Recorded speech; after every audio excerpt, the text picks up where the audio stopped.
Option trading ऐसी कमाल की चीज जिसमें हम इतनी जल्दी जल्दी पैसे कमा सकते हैं और उससे भी ज्यादा जल्दी से पैसे सारे गवा सकते हैं। हाँ दोस्तों, ऑप्शन को अगर आप एज ए ट्रेडर देखेंगे तो शायद आपको हमेशा लॉसेस ही होंगे। और ये मैं अब सिर्फ अपने एक्सपीरियंस से नहीं कह रहा, मैंने बड़े बड़े इन्फ्लुएंशियल लोगों के जब मैंने सेमिनार्स वगैरह देखे और उनके स्पीचेस देखा तो उन्होंने सब ने मेंशन किया है कि कैसे उन्होंने पहले ऑप्शन में काम किया था, उन्होंने काफ़ी अच्छा प्रॉफिट कमाया और फिर कैसे कुछ ही दिनों में उन्होंने सारे पैसे लूज कर गए और बल्कि लॉस में आ गए पूरे। लेकिन अगर आप अपना नज़रिया बदले, अगर आप as a investor, as a proper investor, as a long term investor, अगर आप ऑप्शन डेरिवेटिव्स को देखेंगे तो आप शायद इससे रेगुलर इनकम आराम से निकाल सकते हैं और अपने फायदे के लिए इसको बहुत कम एक्चुअली रिस्क फ्री में यूटिलाइज कर सकते हैं। इस वीडियो में हम इसी चीज़ के ऊपर बात करेंगे। अगर आपको ऑप्शन के बारे में ज़्यादा कुछ नहीं पता है तब भी कोई दिक्कत नहीं है, क्योंकि हम पहले ये समझेंगे कि ऑप्शन होता क्या है, ऑप्शन में कैसे दो टाइप्स के होते हैं, कॉल ऑप्शन, पुट ऑप्शन, और हमें क्या करना चाहिए। यस, मैं तो इतना ही कहूँगा कि अगर कोई हमें एक्स्ट्रा सोर्स ऑफ इनकम या फिर बहुत अच्छा कोई स्ट्रेटेजी बता रहा है तो क्यों ना उसको हम अपना 12 से 15 मिनट दे दें। आप ये टाइम दे के देखिए, बिलीव मी, आपको एक अच्छा स्ट्रेटेजी आपके पास आ जाएगा। So let's start the video.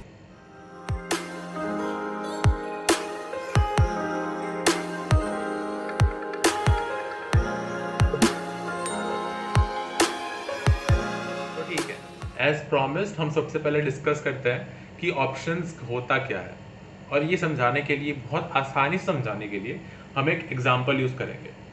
मान लेते हैं कि मैं डीएलएफ का मालिक हूँ। डीएलएफ वो ग्रुप जो बिल्डर्स की ग्रुप है, जो प्रोजेक्ट्स बनाते हैं बड़े बड़े फ्लैट्स, प्रॉपर्टीज़ वगैरह में। ठीक, आप मेरे पास आए और आपने कहा यार कार्तिकेयन, मुझे एक फ्लैट चाहिए, मुझे एक फ्लैट चाहिए।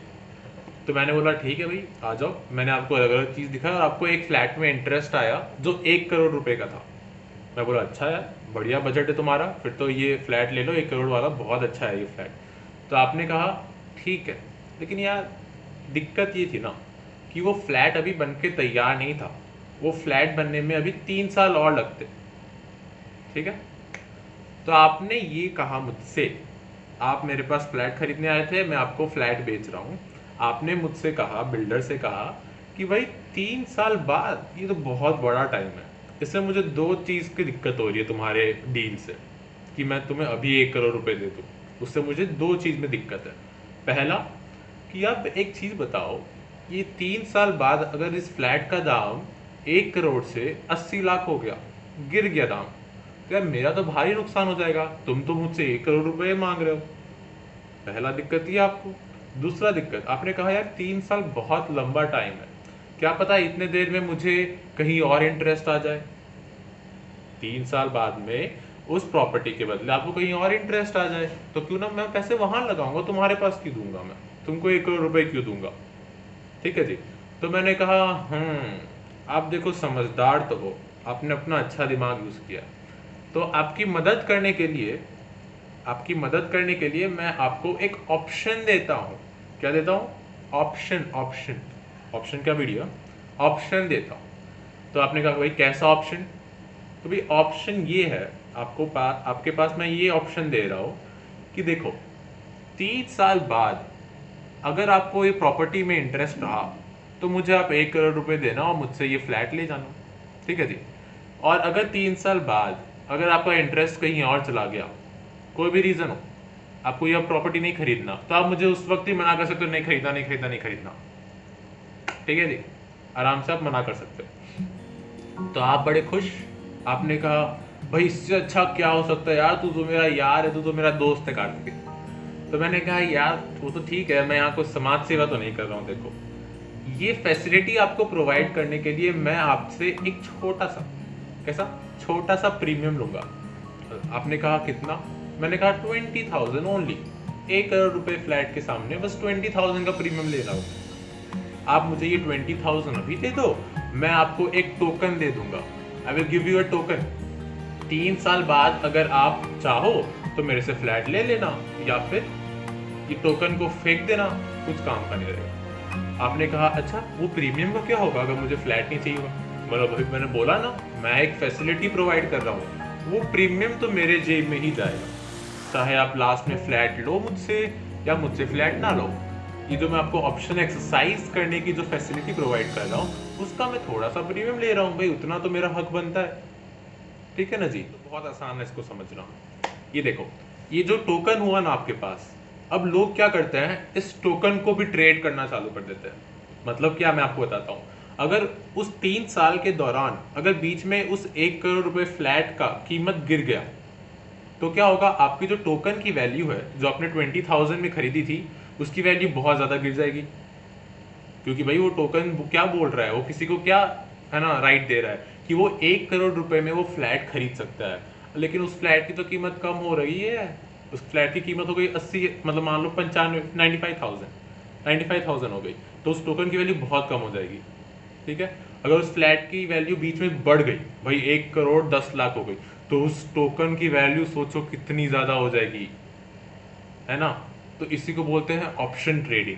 तो आपको इतना तो समझ में आ गया होगा कि ये टोकन ऐसा भी इंसान खरीद सकता है जिसके पास शायद औकात ही नहीं है वो 1 करोड़ रुपए फ्लैट को खरीदने की, है ना? समझ में आ रहा है आपको ये बात?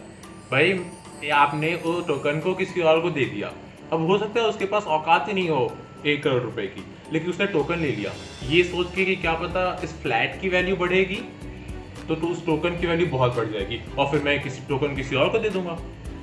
तो ऐसे होता है ऑप्शन ट्रेडिंग। हमारे एग्जाम्पल में जो ऑप्शन था वो किस चीज़ के ऊपर था, वो था उस फ्लैट के लिए। लेकिन उसी तरह जो स्टॉक्स है, जो इंडाइसेस है, निफ्टी 50, निफ्टी बैंक, ये जो इंडाइसेस है, जो स्टॉक्स है, इसके ऊपर भी ऑप्शन के कॉन्ट्रैक्ट लिखे जाते हैं, क्योंकि ऑब्वियसली ये भी एक एसेट क्लास है, इसका भी दाम ऊपर नीचे होता है, तो इसके ऊपर इसको बोलते हैं हम इक्विटी डेरिवेटिव्स। ठीक है, so I hope you understand options, और अब बहुत आसान हो जाएगा स्ट्रेटजी को समझना। अब एक और बात, ऑप्शन भी है ना, वो 2 तरीके के होते हैं, एक कॉल ऑप्शन, एक पुट ऑप्शन। तो इस वीडियो में जो काम का है अभी वो है पुट ऑप्शन। ठीक है, तो पुट ऑप्शन का मैं आपको बेसिक समझा दूँ, आप इतना ऑप्शन के बारे में समझ गए हैं तो पुट ऑप्शन का थोड़ा बेसिक ही बता देता हूँ कि पुट ऑप्शन में क्या होता है कि जब कोई पुट ऑप्शन बेचता है और किसी ने पुट ऑप्शन खरीदा, तो पुट ऑप्शन बेचने वाला वो ये कह रहा है कि भाई एक्सपायरी के वक्त जो प्राइस डिसाइड हुआ है, उस प्राइस पे वो खरीदने को तैयार हो जाएगा, वो माल, वो स्टॉक्स, मान लो स्टॉक्स की बात कर रहे हैं, तो वो जो स्टॉक है वो एक्सपायरी के वक्त उसी माल पे जो फिक्स किया गया पहले से, उस पे खरीदने को तैयार हो जाएगा। और जो पुट बाय कर रहा है वो एक ऑप्शन बाय कर रहा है, वो ये ऑप्शन है उसके पास कि अगर उसको एक्सपायरी के वक्त माल बेचना हो उस फिक्स प्राइस पे तो वो बेचेगा। लेकिन अगर मान लो मार्केट में उस प्राइस जो फिक्स हुआ था उससे ज़्यादा अवेलेबल है, अब आप खुद सोचिए, अगर तो मार्केट में उस स्टॉक की वैल्यू ज़्यादा हो तो भाई वो मेरे पास क्यों बेचने आएगा, वो पुट सेलर के पास क्यों बेचने आएगा? वो तो क्या बोलेगा कि भैया मार्केट में ज़्यादा अवेलेबल है तो मैं ज़्यादा प्रॉफिट में बेचूंगा ना उस चीज़ को, तो वो मेरा वाले जो अपना जो ऑप्शन है उसको एक्सरसाइज नहीं करेगा, वो बोलेगा कि नहीं नहीं नहीं मैं एक्सरसाइज नहीं करना चाहता, भाड़ में जाओ तुम। ठीक है, लेकिन बस उसका जो लॉस होगा वो प्रीमियम का छोटा सा लॉस होगा, वो मैं प्रीमियम ले लूँगा। ठीक है, तो पहला स्टेप इस पूरे स्ट्रैटेजी का क्या है, आपको एक ऐसा स्टॉक चुनना है जो आपको अपने पोर्टफोलियो में सालों साल रखने में कोई दिक्कत नहीं है, आपको इतना विश्वास है उस स्टॉक पे। जो है ना ब्लू चिप कंपनीज होती है, जनरली लोग, मैंने देखा ये स्ट्रेटेजी वहाँ पे यूटिलाइज करते हैं, चाहे वो अपना ICICI बैंक हो गया, HUL हो गया, रिलायंस हो गया, SBI हो गया, तो जो ब्लू चिप कंपनीज है जिस पे आपको बहुत ज़्यादा भरोसा है, यूटिलाइज कर सकते हैं। तो हमारा पहला स्टेप क्या हुआ, एक ऐसी भाई कोई ब्लू चिप कंपनी अपने पास आप ढूंढ के रखिए, सीधी सी बात। चलिए अब सेकंड स्टेप पे बात करते हैं। आपको क्या करना है, जो भी अभी मार्केट प्राइस चल रहा है उससे 8, 6, 10 इतना % नीचे के प्राइस पे पुट बेच देना है। आपको क्या करना है, आपको पुट सेलर बनना है। ठीक है जी, आपको वो प्रीमियम चाहिए, प्रीमियम का लालच है, और वो प्रीमियम मैं आपको बताऊंगा कितना होगा, कितने कैपिटल के लिए, वो हम कैलकुलेट करेंगे वो सब। अच्छा, एक मिनट, बीच में डिस्टर्ब करने के लिए सॉरी। हमने टेलीग्राम चैनल बनाया था और उस पर सेंचुरी जस्ट लग गई है, ठीक है, और आप उस पर जाके कंटेंट चेक कीजिए, क्वालिटी कंटेंट हम डालते हैं, और make sure you join it, ठीक है। अब आप ये काम जो है मंथली एक्सपायरी पे कीजिए, जैसे हमने कहा था ना फ्लैट के लिए 3 साल, वैसे ही यहाँ पे आपने मंथली एक्सपायरी चुना है कि भाई 1 मंथ के बाद जो ऑप्शन है उसको एक्सरसाइज करने का मौका मिलेगा उस पुट बायर को। हम क्या है, हम तो भाई पुट सेलर है, हमको प्रीमियम चाहिए, ठीक है। अब एक बात बताइए, अब आपने इतना मेरा बात सुना, आपने समझा, या फिर आपको पता नहीं पहले से पता हो, अच्छी बात है। तो एक बात बताइए कि एक्सपायरी के वक्त जब द डे आ जाए उस वक्त क्या हो सकता है, या फिर तो प्राइस उस प्राइस 10% वाले नीचे वाले प्राइस से या फिर तो ऊपर ही रह जाए या फिर उसके नीचे चला जाए। तो अगर प्राइस उस स्ट्राइक प्राइस पे, जो हमने प्राइस फिक्स की थी उसको स्ट्राइक प्राइस कहते हैं, उस स्ट्राइक प्राइस से प्राइस अगर ऊपर ही रहे तो भाई आप खुद सोचिए, पुट बायर आपके पास आएगा वो चीज़ बेचने के लिए, वो स्टॉक बेचने के लिए। वो पागल थोड़ी ना, वो बोलेगा कि भाई मार्केट में ज़्यादा प्राइस अवेलेबल है, मैं तो वहाँ पे बेचूंगा ना, मुझे मज़े आएंगे वहाँ पे, मैं तुम्हारे पास क्यों आऊँगा, तुम एक काम करो अपना प्रीमियम अपने पास रखो, मुझे शांति से छोड़ दो भाई, सीधी सी बात। दूसरा केस क्या हो सकता है कि अगर प्राइस वो 10% जो भी आपने स्ट्राइक प्राइस फिक्स किया है उसके नीचे चला गया, तो क्या होगा, वो आपके पास आएगा और हाँ तुमने ही है जो मुझे पुट ऑप्शन बेचा था, अब मैं तुम्हारे पास आया हूँ, मुझे तुमको ये चीज़ मेरे से खरीदना पड़ेगा। मैंने बोला ठीक है भाई दे दो, 5-10% नीचे वाला प्राइस पे मुझे अपना फेवरेट स्टॉक मिल गया है, मेरे लिए इससे अच्छी बात क्या हो सकती है। तो आई होप यू आपको समझ में आ गया कि उस स्ट्रेटजी क्या है, कि अगर तो प्राइस उतने नीचे वाले प्राइस से अगर ऊपर ही रह गया, उस स्ट्राइक प्राइस से ऊपर ही रह गया, तो आपके बल्ले बल्ले, आपको आराम से प्रीमियम मिल जाएगा, आप खुश रहिए। और अगर उससे नीचे चला गया तो आप क्या करेंगे, उसका डिलीवरी उठा लेंगे। ये तो हो गई सारी थियोरेटिकल बातें, ऑप्शंस क्या होता है, स्ट्रेटजी का बेसिक एसेंस ले लिया आप लोगों ने, लेकिन इसको थोड़ा प्रैक्टिकली देखते हैं कि भाई कैसे प्राइस सिलेक्ट करे, वो जो स्ट्राइक प्राइस जो सिलेक्ट करे थे वो कैसे करे, और प्रीमियम कहाँ से देखे, प्रीमियम कितना मिलेगा, ठीक है जी। तो वो सब अपन देखते हैं, चलिए। तो पहला स्टेप जैसे मैंने बताया, आपके पास एक ऐसा स्टॉक होना चाहिए, वेल रिसर्च स्टॉक, जो आपको लगता है कि लॉन्ग टर्म में आपको अच्छे पैसे कमा के दे सकता है, आपको उस कंपनी पे विश्वास हो, ठीक है। तो इस वीडियो में हम ICICI बैंक के लिए देखेंगे, अब ये कोई रिकमेंडेशन नहीं है, ठीक है, ध्यान रहे। और ये मैंने स्टॉक इसीलिए लिया क्योंकि पहला तो ये जो इसका जो प्राइस है वो इंट्रिंसिक वैल्यू से भी लो चल रहा है, जो बहुत अच्छा अपॉर्चुनिटी होता है फॉर लॉन्ग टर्म इन्वेस्टर्स। और दूसरा, इस स्टॉक पे सेकेंड हाईएस्ट बाइंग रेटिंग थी पूरे वर्ल्ड में आफ्टर अलीबाबा, ठीक है। तो मैंने मनी कंट्रोल ऐप है वो यूज़ किया है। यहाँ पे हम इंटरेस्टेड है भाई ICICI बैंक में, ICICI बैंक में। तो ICICI बैंक का सबसे पहला स्टेप आपने सिलेक्ट कर लिया है स्टॉक।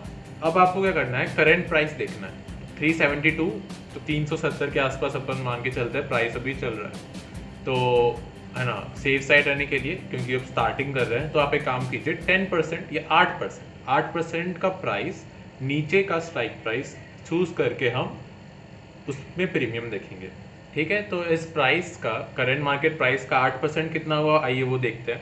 तो हम कैलकुलेटर खोल लिया, 370 माइनस 8%, ये हमारा क्या होगा, स्ट्राइक प्राइस, तो 340 का स्ट्राइक प्राइस पे हम ये देखेंगे कि हमें कितना प्रीमियम मिल सकता है। तो आइए वापस मनी कंट्रोल ऐप पे चलते हैं, और यहाँ पे ऑप्शंस का एक है ना ऑप्शन होता है, ठीक है। तो ऑप्शन में आप हम चलते हैं, और एक्सपायरी जैसे मैंने बताया, एक इस मंथ की एक्सपायरी होती है, नेक्स्ट मंथ की भी एक्सपायरी होता है, नेक्स्ट टू नेक्स्ट मंथ की भी एक्सपायरी होता है। तो हम इस मंथ की एक्सपायरी के लिए काम कर रहे हैं, और हमने पुट ऑप्शन चूज़ किया। पुट ऑप्शन में हमारा प्राइस क्या आया था, 340 के ऊपर आप चल रही है, 340, ये देखिए 340 पे आप क्लिक कर दीजिए। 340 पे हमने देखा, हम देख रहे हैं कि भाई जो प्रीमियम है ना, ये जो दिखता है छोटा सा अमाउंट 5.1, ये आपको प्रीमियम मिलेगा, ठीक है। और इसमें क्या होता है, एक लॉट होता है, जैसे कि आपको एक शेयर नहीं करने देगा ये ऑप्शन के लिए। तो अगर आपको एक शेयर करना है, आपके पास कैपिटल इतना ही है, तो फिर आप छोड़ दीजिए, ठीक है। नहीं, लेकिन छोड़ना नहीं है, ये इतनी अच्छी स्ट्रेटजी भी हमें ऐसे सोचना चाहिए कि भाई पैसे अगर कैपिटल आज नहीं है तो कल होगा। तो ये सोचिए कि वो कैपिटल कैसे जमा करे, बजाय ये सोचने की सम पीपल से कि हाँ किससे बात कर रहा है ये। अब उसके लिए आप SIP कीजिए, सेविंग्स कीजिए, जो करना है कीजिए, लेकिन स्ट्रैटेजी को आप इस्तेमाल ज़रूर कीजिए, ठीक है। तो हम प्रीमियम देख रहे हैं कि 5.1 चल रहा है। मार्केट लॉट जैसे मैंने बताया कुछ होता है जो शेयर का ग्रुप होता है, कितना मिनिमम शेयर के साथ आपको डील करना पड़ेगा। तो जैसे आप देख सकते हैं यहाँ पे 1375 मार्केट लॉट है, ठीक है जी। तो आपको जो प्रीमियम मिलेगा, जैसे कि उस फ्लैट में वो मुझे बंदा 20,000 रुपये दे रहा था ना, वैसे ही आपको जो प्रीमियम मिलेगा एक लॉट के लिए वो कितना मिलेगा, 1375 इंटू 5.1, 1375 इंटू 5.1, 7,000 के आसपास। तो ये आपका हो गया मैक्सिमम प्रॉफिट, ठीक है। ऑब्वियसली लास्ट डिलीवरी के वक्त देखिए एक्सपायरी क्या है, एक्सपायरी है 24 सितंबर। तो 24 सितंबर को अगर तो प्राइस इससे ऊपर ही रहा तो जो ऑप्शन बायर है वो आपके पास नहीं आएगा और आपको प्रीमियम पूरा मिल जाएगा आपके बल्ले बल्ले। अब देखिए ये तो हो गया 8% नीचे वाले स्ट्राइक प्राइस पे। मान लीजिए आपको थोड़ा ज़्यादा रिस्क लेना है या फिर आपको डिलीवरी अभी लेने में कोई दिक्कत नहीं है, आप थोड़ा ज़्यादा रिस्क ले सकते हैं। तो आप क्या कर सकते हैं, 8% नीचे वाले स्ट्राइक प्राइस के बदले आप थोड़ा स्ट्राइक प्राइस ऊपर कर सकते हैं। हो सकता है आपने 5% वाला ही चूज़ किया हो, तो उस केस में अगर आप देखिए जैसे कि 5% वाला हो सकता प्राइस ऑब्वियसली ज़्यादा होगा इससे, तो 370 मान लीजिए है, अगर ऊपर आए तो यहाँ पे देखिए प्रीमियम आपको ज़्यादा मिलेगा। जैसे जैसे आप ऊपर आएंगे आपको प्रीमियम दिख रहा होगा बढ़ते हुए, ठीक है, और जैसे जैसे आप उसके नीचे चल जाएंगे आपको प्रीमियम घटता हुआ मिलेगा।